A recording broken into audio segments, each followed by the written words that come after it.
തുടരും ലോക ഹൃദയപൂർവ്വം തുടങ്ങി മലയാള സിനിമ 100 കോടി ക്ലബിൽ പലവട്ടം നൃത്തം ചെയ്ത വർഷമാണെങ്കിലും മലയാളത്തിൽ സിനിമകളുടെ എണ്ണം കുത്തനെ കുറയുന്നു. 2024 207 സിനിമകളാണ് റിലീസ് ചെയ്തുവെങ്കിൽ ഇത്തവണ 150 സിനിമകൾ കടന്നാലായി എന്നതായി സ്ഥിതി. പ്രതിമാസം ശരാശരി 20 ചിത്രങ്ങൾ രജിസ്റ്റർ ചെയ്യാനുള്ള ഫിലിം ചേംബറിൽ ഒക്ടോബറിൽ ചെയ്തിരിക്കുന്ന 8 സിനിമകൾ മാത്രമാണ്. കേരളത്തിലും മറുനാട്ടിലുമായി തിരക്ക് പിടിച്ച് ഷൂട്ടിംഗ് നടന്ന ദിവസങ്ങളും വിസ്മൃതിയിലായി. OTT ബിസിനസ് ഏറെക്കുറെ നിലച്ച സാഹചര്യത്തിൽ ചലച്ചിത്ര നിർമ്മാണ മേഖല കടുത്ത പ്രതിസന്ധിയിലാണ്. സിനിമ ഹിറ്റാവുകയും മികച്ച അഭിപ്രായം നൽകുകയും ചെയ്താൽ മാത്രം OTTകൾ ഇപ്പോൾ വാങ്ങാറുള്ളൂ.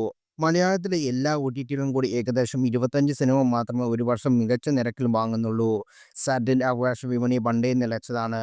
ഇതെല്ലാമാണ് നിർമ്മാതാക്കളെ പിന്നോട്ട് വലിക്കുന്ന ഘടകങ്ങൾ. നിർമ്മാതാക്കളുടെ സംഘടന ഏതാനും മാസങ്ങളായി തുടർച്ചയായി കളക്ഷൻ റിപ്പോർട്ട് പുറത്തുവിട്ടതും പുതിയ സിനിമ നിർമ്മാതാക്കളെ സിനിമയെ നിക്ഷേപിക്കുന്നതിൽ നിന്ന് പിന്തിരിപ്പിക്കാൻ പ്രേരിപ്പിച്ചു. കൂടുതൽ മികച്ച സിനിമകൾ വരാൻ സാഹചര്യമുണ്ടായിട്ടുണ്ട്. അത് നല്ലതാണ്. എന്നാൽ സിനിമകളുടെ എണ്ണം കുറയുമ്പോൾ അതുമായി ബന്ധപ്പെട്ട തൊഴിലാളികളെ ബാധിക്കുന്നത് ദോഷമാണെന്ന് നിർമ്മാതാവ് എം. രഞ്ജിത്ത് പറഞ്ഞു.